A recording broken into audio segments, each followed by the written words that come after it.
আসসালামু আলাইকুম সবাইকে। আপনাদের সবাইকে নিয়ে আসছি আমি আজকে লালবাগ কেল্লায়। জি, লালবাগ কেল্লা। তবে এই লালবাগ কেল্লাটা বাংলাদেশে অবস্থিত না, আমার পিছনে লালবাগ কেল্লা বা রাজার বাড়িটা স্পেন অবস্থিত। একটা জিনিস আমি আপনাদের শেয়ার করতে চাই। কিছুদিন আগে আমি আপনার ফিলিস্তিনের পক্ষে অনেকগুলো ভিডিও দিয়েছিলাম, ফিলিস্তিনকে সাপোর্ট করি দেখে ফিলিস্তিনের পাশে দাঁড়াইছিলাম। কিন্তু বাংলাদেশের বাহির হইতে আমি জানি না কারা আমার এই মাইকাই পেজটার মধ্যে হুদাই ভাই 4টা ভিডিও তারা রিমুভ করে দেয় বিদেশ থেকে। এটা বাংলাদেশের মানুষ হইতে পারে না।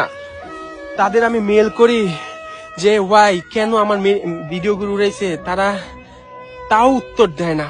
আমি এক প্রকার অসহায় হয়ে গেছিলাম, বুঝছেন, যে কেন আমার ভিডিওর মধ্যে তারা কোন দেশ থেকে এগুলি অ্যাকচুয়ালি তারা করতেছে। এভাবে শুধু আমি না, বাংলাদেশে অনেক বড় বড় কন্টেন্ট ক্রিয়েটর থেকে শুরু করে যারা ফিলিস্তিনের পাশে দাঁড়াইছে, যারা ফিলিস্তিনের সাপোর্ট দিতেছে, তাদের পেজ এভাবে ফেক কপিরাইট দিয়ে পেজগুলি ডিসেবল করে দিচ্ছে, অর্থাৎ পেজগুলো উড়ে দিচ্ছে।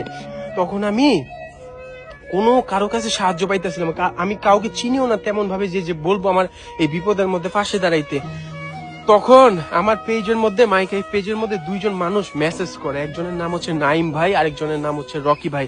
তাদের কাছে আমি বলি, ভাই দেখেন এই ঝামেলার মধ্যে আমি পড়ছি এবং কেউ আমি পাচ্ছি না কাউকে খুঁজে যে আমাকে এই মুহূর্তে সাহায্যটা করবে। তখন এই দুইজন ভাই আমার পেজ সম্পূর্ণ ঠিক করে দেয়, তাও একদিনের মধ্যে। তাদের পেজটার নাম কি জানেন? তাদের পেজটার নাম হচ্ছে সাইবার সেফ হেল্পলাইন। তারা বাংলাদেশের বড় বড় কন্টেন্ট ক্রিয়েটরদের এই ঝামেলাগুলো থেকে হেল্প করতেছে, বাঁচতে হেল্প করতেছে। সেই সাথে আপনিও যদি কখনো কোনো ধরনের মানে বিপদের সম্মুখীন হন, ফেসবুকের মধ্যে 100% তারা আপনাকে হেল্প করবে, তাও ফ্রি। ভাই আল্লাহ তাদের বাঁচিয়ে রাখুক। তাদের জন্যই আমরা ফিলিস্তিনিকে সাপোর্ট করতে পারবো আরো সামনে। তাদের জন্যই আমরা এই ফেসবুকের মধ্যে টিক্কা থাকতে পারি। কারণ ভাই এই ফেসবুক কিন্তু ফিলিস্তিনিদের পক্ষে না। আপনার আমি বিস্তারিত কিছু বলতে চাচ্ছি না, আপনারা সবাই জানেন কেন।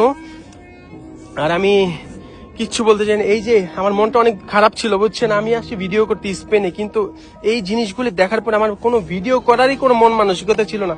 কিন্তু তাদের এই হেল্পের কারণে আমি আবার ভিডিও করতে পারবো, আপনাদের জন্য নতুন নতুন ভিডিও উপহার দিতে পারবো। আমি আজকে এই কারণে এই খুশিতে আমি আসছি আজকে এই রাজার বাড়িতে, এই লালবাগ কেল্লায়। দোয়া করবেন আর অবশ্যই সাইবার সেফ হেল্পলাইন পেজটাকে লাইক ফলো করে রাখবেন। বলা যায় না ভাই, আপনারাও কখনো না কখনো কোনো বিপদের সম্মুখীন হইতে পারেন। ঠিক আছে, আল্লাহ হাফেজ। আমার জন্য দোয়া করবেন আর নাইম ভাই, রকি ভাইদের জন্য দোয়া করবেন। আসসালামু আলাইকুম সবাইকে।